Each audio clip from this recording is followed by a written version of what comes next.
First, open your browser.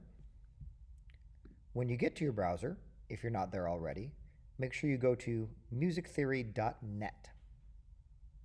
Musictheory.net has a whole range of things to help students. There are lessons on all sorts of things. The staff clefs, ledger lines, note durations, all things musical from beginning level all the way through college.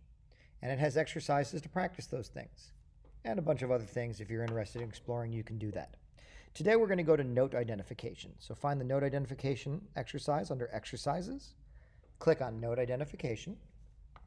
You may or may not see a screen that looks exactly like this. You need to set up the settings to make them work for you. On the right-hand side at the top, there's a little wheel for settings. Click on that. Then we're going to set all of these for a beginning band student on bassoon. But you can set it obviously for your instrument. Okay? We're going to start with clefs.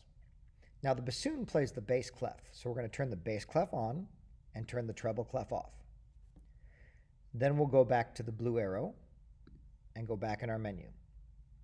We're going to choose bass range. The bassoon's first 5 notes start on the second line of the music staff as the bottom one. So we're going to go to that note, that's a B, and it goes up to the 4th line from the bottom, and that's an F. So that'll be the range of notes that we want to practice at first when we're starting to learn our notes for the bassoon. Now the positions, you want it to say lines and spaces because we want to be naming notes that are on both lines and spaces. Key signatures include flats and sharps and things like this and are more advanced, and I would not start with these on at all for a beginning student. So make sure only the first one is clicked. That is the key of C. It is the all naturals, and then back out of that. For note names, we want to use letters. Different countries use different systems. Helpers should be turned off. If we turn on our helpers and we go back to the screen, you're going to notice that it gives the answers, but we want to learn how to be able to look at notes and figure that out on our own. So we're going to turn that off. Accidentals should be turned off, so we don't want that to be blue.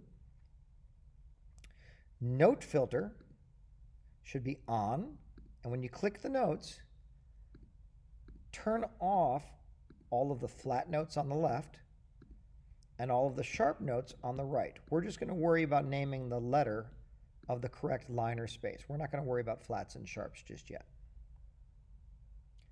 Next question after audio is fine. Challenge mode, I wouldn't worry about that just yet. You click outside of that box and it will give you a note. You can either type in the name of the note on your keyboard, or you can select the note with the mouse or the trackpad and press it to see if you have the correct note. Let's see.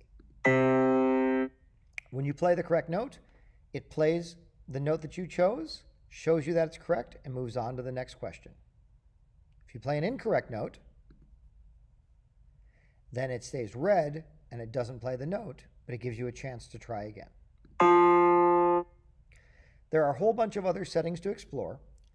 The thing I want to show you right now is how to turn in a progress report to your teacher so that you can receive credit in Google Classroom when you're done with an assignment. When you're done doing the assignment that your teacher has assigned you, go to the 3 dots on the right, click on that, and hit Show Progress Report. Okay? Then you're going to sign that progress report with your name and click Sign Report. You're going to be given the option to either copy the code or copy the link. What you want to do is copy the link. Okay? Then, when you go into Google Classroom, in your assignment, you will send the link to your teacher. The teacher will then be able to click on that link, and we will be able to see your name, all of the settings, and exactly how well you scored. It shows us absolutely every setting. We'll explain more of this in detail as we go on throughout the year. If you have any questions, make sure you talk to your teacher.